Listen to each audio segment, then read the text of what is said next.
Memang kalau dunia pertama kali bekerja sudah banyak cerita-cerita orang sukses, orang gagal.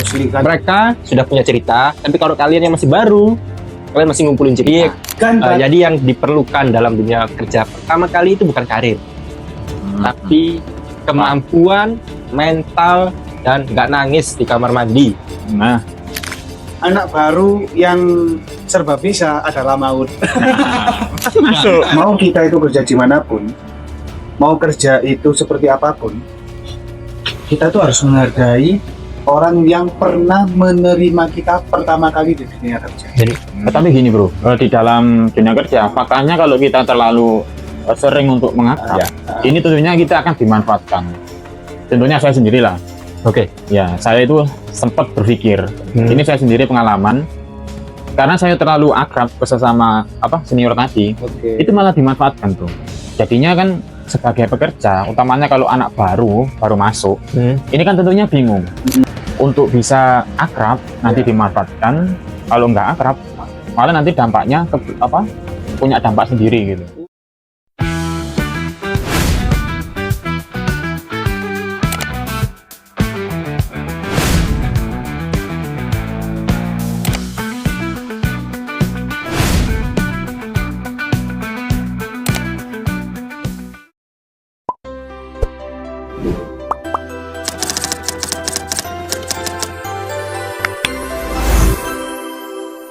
Halo sobat sambat, kembali lagi di Sambat Asik.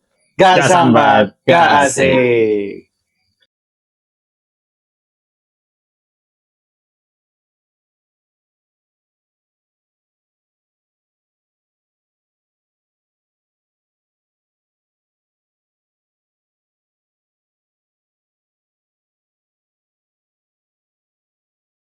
Masih dengan ngobrol-ngobrol yang agak rumit, tapi penuh santai santai aja. dan penuh sambat. Kita sambat hari ini bro. Kalau kalian maunya sambat, join lah dengan kita. Ya, komen aja gak apa-apa. Jadi gini, jadi pandangan kalian saat pertama kali bekerja, realita bekerja itu apa sih? Waktu kerja, sukses, kaya, bahagia, atau kerja capek-capek-capek? Kerja itu berat. Sangat berat. Mana ada orang dewasa kerja itu bilang mudah sekali. Apalagi banyak tuntutan yang harus mengharuskan kita untuk bekerja. Iya. Tapi saat bekerja itu, apa yang kalian dapatkan pertama kali? Atau Ini ya, mungkin misalnya gajinya ya standar, atau mungkin tekanan dari senior, atau Ya. mungkin balas dendam lah senior. kembali lagi ya, ini tadi dengan pengalaman pertama bekerja ya. Kita di sini ini bercerita karena pengalaman pribadi atau bagaimanapun itu. Kalau saya sendiri pertama awal bekerja pas waktu lulus SMA tahun 2019. Nah, itu saya pertama kerja di toko. Nah, tentunya untuk pertama kali Ya. yang saya rasakan itu ketakutan yang muncul. Takut? Ya, Takut akan semua hal. gagal. Bukan, kan kalau pertama kali bekerja, kan kita bingung nih, Mau ngapain? bingung mau ngapain gitu ya. Seharusnya kalau sudah terjun pun kita akan bisa dengan sendirinya, gitu kan ya. Lambat laun dengan bekerja seperti itu. Oh ya, saya ini belum UMR ya, masih gaji UMK. Nah itu sangat minim sekali, sekitar 1 jutaan. Ya. Nah itu tentunya tantangannya sangat berat karena nggak hanya satu pekerjaan yang dikerjakan, tetapi bisa sampai 3 kerja yang saya lakukan pada saat itu. Ya mungkin untuk awal sekali sangat berat. Gimana, Bro Ali? Kalau gue sendiri sih, sama gue di dunia pekerjaan, utamanya kan gue juga pengajar pendidik, di mengajar. Awal ngajar sih karena bukan kerja sih menurut gue. Mengajar itu bukan kerja, profesi sih ya. Profesi. Tapi anggaplah sebagai pekerjaan. Awalnya dulu itu saya mulai ngajar itu kelas 2 SMP malah. Ngajar Suruh ngajar sama guru saya itu. apa? Pelajaran apa? Matematika. Ya, ngajar ngaji lah, ngajar Ngaji, tapi matematika. Soalnya Ya, matematika gue bodoh.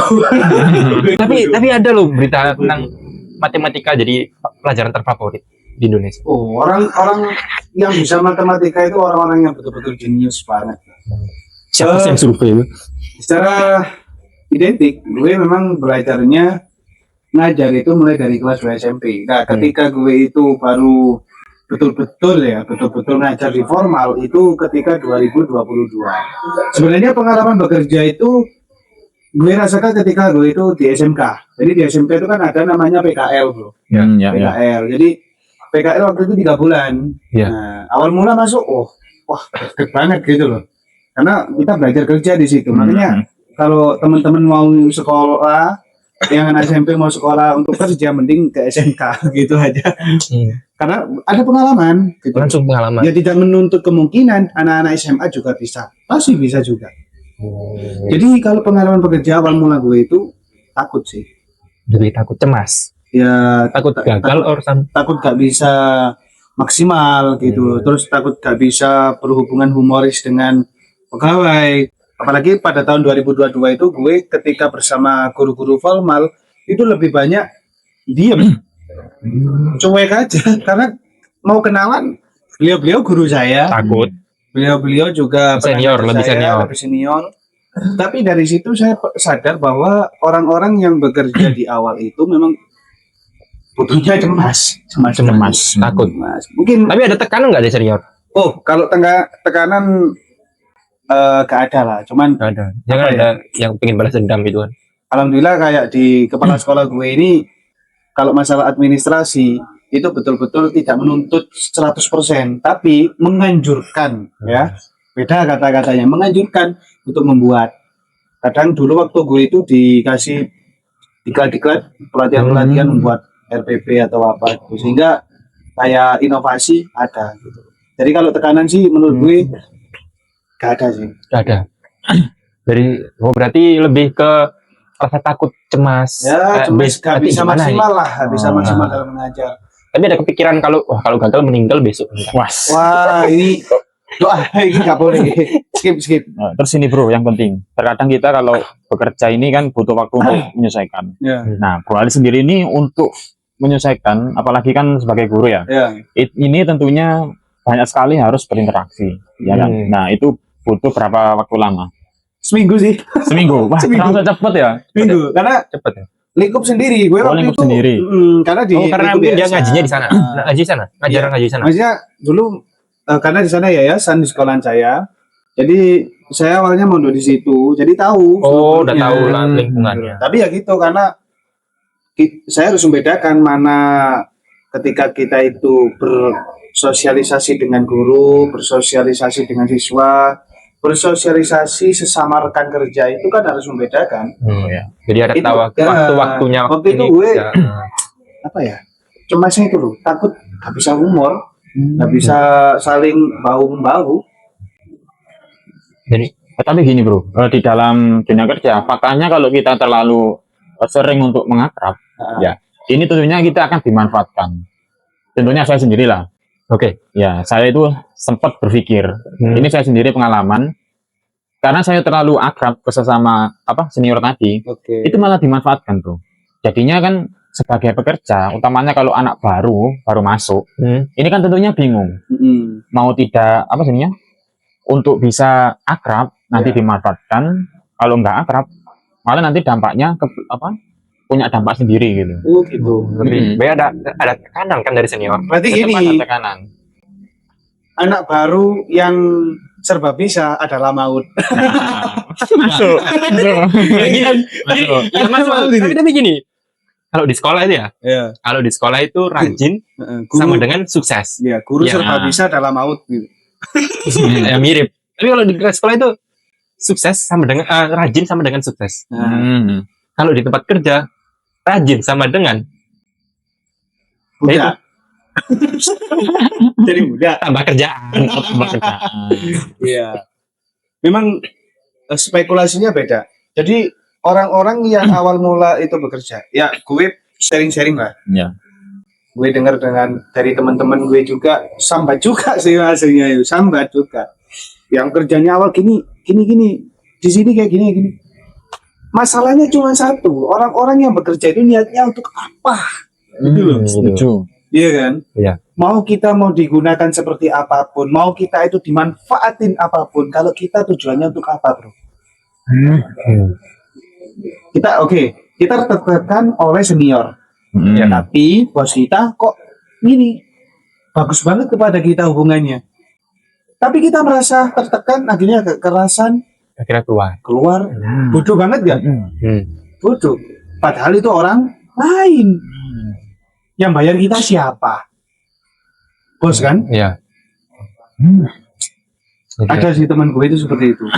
Kasihan sebenarnya. Tapi ya udah, namanya sudah takdir kan ya. Tapi gini, kalau semisalnya what if udah kalian ketemu diri kalian sendiri dan ketika kalian ketemu diri kalian yang baru mau lulus sekolah dan masih punya semangatnya ingin bekerja, semangat ingin masuk kerja gitu loh.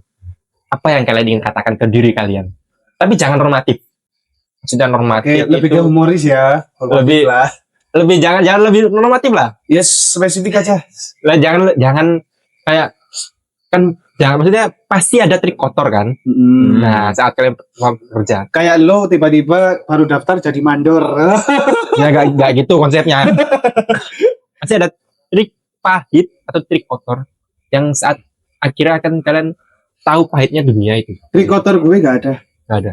Sama Umur. sekali gak ada. Tapi buat orang lain mungkin ada yang bicara bahwa karena gue itu menjadi guru, Orang tahu dalam, semuanya, itu karena orang dalam. ada orang yang bilang karena orang dalam. Oke. Karena salah satu keluarga gue jadi pendiri di yayasan tersebut, sehingga saya harus di situ. Itu menurut saya, kalau karena kepala sekolah gue itu benar-benar percaya kepada gue sebenarnya. Sampai hari ini, alhamdulillah, dan saya sempat ada pemikiran seperti ini. Mau kita itu kerja dimanapun, mau kerja itu seperti apapun, kita tuh harus menghargai orang yang pernah menerima kita pertama kali di dunia kerja. Mungkin nggak kotor, kita masuk. Mungkin juga kotor kalau kita masuk. Tapi dalam hal menghargai manusia itu penting, bro. Iya nggak? Iya. Memanusiakan Manusia. Halo, ada. Wah, Something. sini panjang ceritanya. Nah, Kalau Kalau diputar dari pengalaman pertama ini jangan diputar kayak jam, bro. enggak. Ya. Terus Kembali kembali. kawal. Nah, Oke. Nah, ini saya jelas ada orang dalam tuh masuk Oke. ke toko ini. Oke. Karena ya itu sangat membantu menurut saya. Ya. Itu memudahkan. Apalagi kalau kita bersaing dengan semisal saya orang dalam, terus Bro Ali ini orang luar. Oke. Itu sulit bro untuk masuk. Dan itu menjadi kenapa saat ini lowongan pekerjaan itu sangat sulit. Saya baru dengar info ini terkait pekerjaan Iya. di pemerintah. Jadi ini di pemerintah dibatasi bro. Heeh. Kalau kita nggak punya orang dalam, nah kan ini gimana pemerintahnya? Kan sebagai pemerintah seharusnya menyediakan lapangan yang banyak kan untuk sebagai lulusan sarjana utamanya. On the way masih 18 juta, kurang 18 juta. Kurang 18 juta ya? Karena MBG kan hampir 1 juta lebih. Karena ada MBG, 1 juta banyak lebih. pekerjaan yang Nah, dibutuhkan. Saya suka dengan MBG. terima kasih untuk MBG. Kemarin dapat MBG, enak banget, bro. Kurang 18 juta lagi, tenang. Tapi faktanya tetap sulit bro sekarang mencari pekerjaan. Apalagi kalau nggak punya orang dalam. Nah, terkadang kan kalau kita punya skill pun susah. Saya juga. Terus sampai sekarang itu terkadang sebagai lulusan pun bingung mau kemana. Ya itu. Apalagi itu kuliah yang jurusannya bukan pendidikan. Nah, ya. Dunia pendidikan aja dijadikan anak tiri. Gak apa-apa. Kalah sama program baru. Karena dengan program baru, guru honorer seperti saya nanti bagaimana? Nah, gak apa-apa lah. Guru itu dituntut ikhlas beramal katanya. Gak apa-apa lah. Memang gitu. Kalau gak mau jadi guru, untuk gak mau ikhlas beramal ya jangan jadi guru. Tapi kalau misalnya tahun 2019 nih, 2029 nih, kan lengser. Itu Enggak. Gue potong dulu. Kita lanjutin ini dulu. Oh iya, ini aja dulu. Gini, faktanya terkait dunia kerja ini kebanyakan terutama Gen Z. Nah, Oke, Kenji. ini sering kena mental health. mental health. Nah, itu dia. Oke. Baru masuk 1 hari kerja langsung trauma, keluar. Masuk lagi tempat lain, trauma, keluar. Seperti pembahasan yang Bro sampaikan tadi, yang untuk bekerja apa yang dicari gitu ya. Sebelum menentukan kerja di mana, kita harus menentukan mau apa kita di sana. Kerja jangan cuma hanya untuk mencari-cari yang apa ya, mencoba-coba. Gini, Tentunya mungkin. apa? Biasanya gini, tidak sesuai dengan passion saya, tidak sesuai dengan passion saya, keluar lah. Gitu. Di sisi lain juga apa, mencari pekerjaan sangat sulit. Nah, untuk kalian pesennya kalau sudah kerja, tekuni kerjanya ya, karena katanya sekarang susah untuk mencari kerja. Ya. Memang ada gue sedikit mengutip ya, kemarin itu memang kita itu harus belajar kepada orang-orang yang lebih tua, bro. Iya. Dalam hal apapun kita harus menghormati kepada orang tua, baik dia itu sukses gak sukses, kita harus menghormati. Kita saling tukar pikiran lah ya. Pendapat. Dia berkata seperti ini, bro. Ke teman saya yang bekerja di pabrik roti kalau nggak salah itu. Dia sama-sama pabrik roti.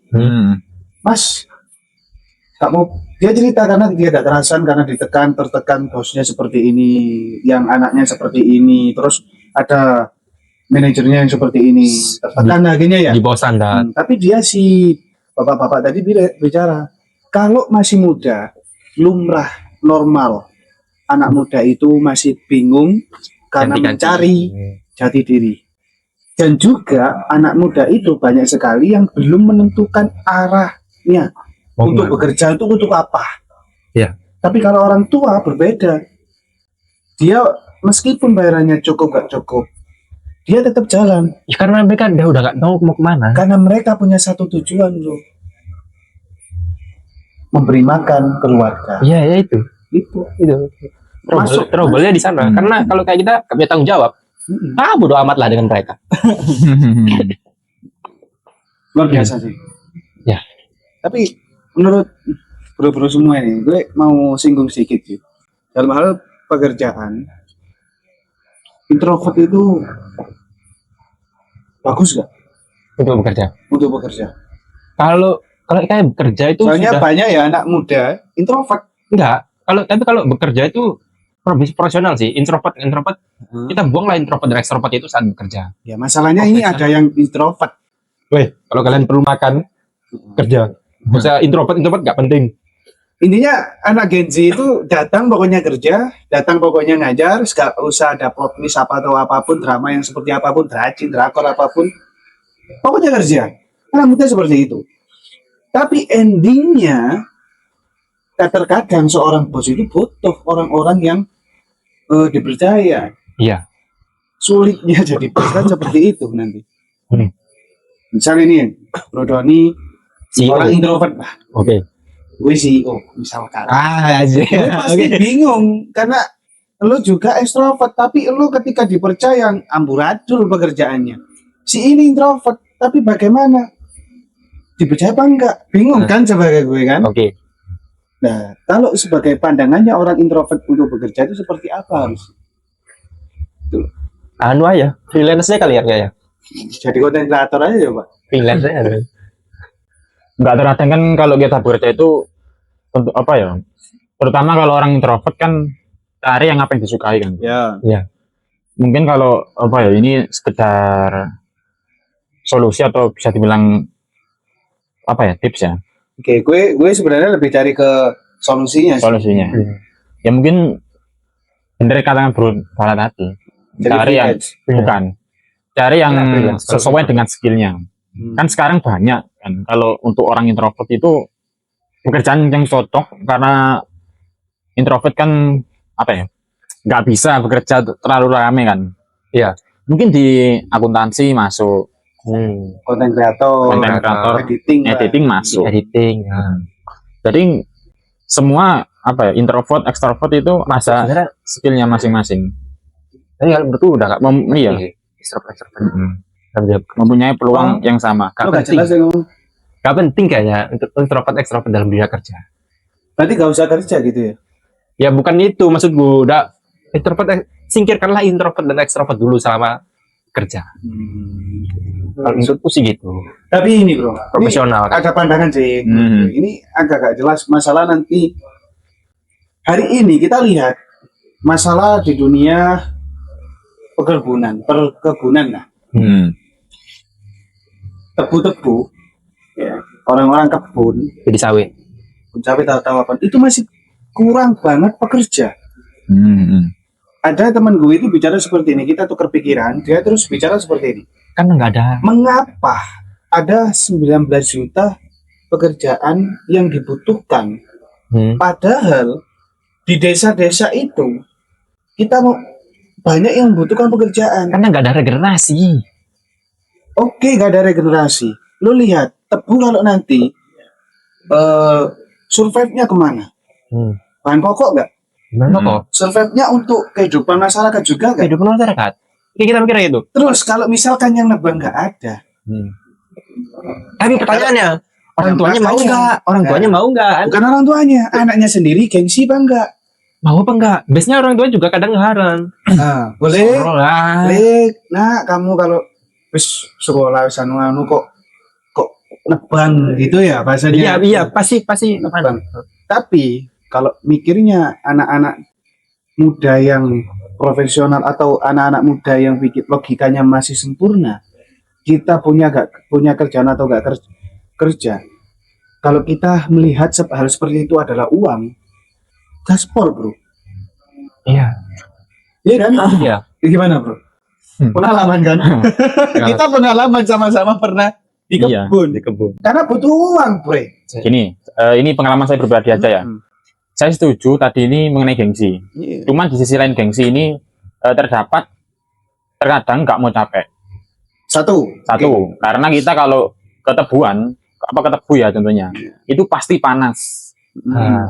Panas terus gatal-gatal. Ya. Itu sudah lumrahnya kerja di tebu. Nah, seperti itu. Itu terkadang jam juga yang menjadi pengaruh. Terus dengan fee juga. Kan kadang setiap tempat berbeda. Iya, Nah. iya. Memang kita kalau di Gen Z itu lebih memang namanya work life balance. Terus one instant. Logika instan. Nah, Kenapa kurang banyak diminati? Karena rata-rata pekerja di situ itu kebanyakan orang-orang sudah tua. Kebanyakan Gen Z ini nggak mau karena gengsi tadi dan nggak mau capek. Nah ini saya sendiri contohnya. Saya itu di tempat kerja saya laki-laki sendiri, paling muda. Ya. Rata-rata itu ibu-ibu. Nah kadang laki-laki sama juragannya sendiri. Tuh. Nah Itu saya di kebun tebu ya. tebu. Ya saya merasa itu tadi kalau apa ya capek panas. Makanya kalau ada yang bicara pengangguran semakin banyak, lo lihat di sekitar kita banyak yang butuh bro tebu kan. Ya oke lah, anak muda butuh uang yang banyak. Ya, kembali kepada tadi pekerjaan itu intinya harus punya tujuan. Tujuannya untuk apa? Kalau hanya buat untuk flexing ya apa ini? kan? Apa ini kan gitu? Nah, gitu. Nah, Ya. kalau gue kembalikan dulu. Ya, mungkin itu sekian dari kami. Memang kalau dunia pertama kali bekerja sudah banyak cerita-cerita orang sukses, orang gagal, Terus lika-likunya, kalinya seperti apa. Mungkin kalau kayak mereka sudah punya cerita, tapi kalau kalian yang masih baru, kalian masih ngumpulin cerita. Kan bate. Jadi yang diperlukan dalam dunia kerja pertama kali itu bukan karir, tapi kemampuan mental dan nggak nangis di kamar mandi. Nah, Ya, Jangan nangis. Nangis. Oke lah. ya, pura-pura nggak nangis aja. Laki-laki mau perempuan, laki-laki emang boleh nangis. boleh. Boleh bro nangis bro. Ya. Sambat di sini aja. Ini itu sekian dari saya. Sekian dari kami. Ya, Kita ketemu lagi di next episode selanjutnya. Selamat asik. Gak Sambat Gak Asik. See you.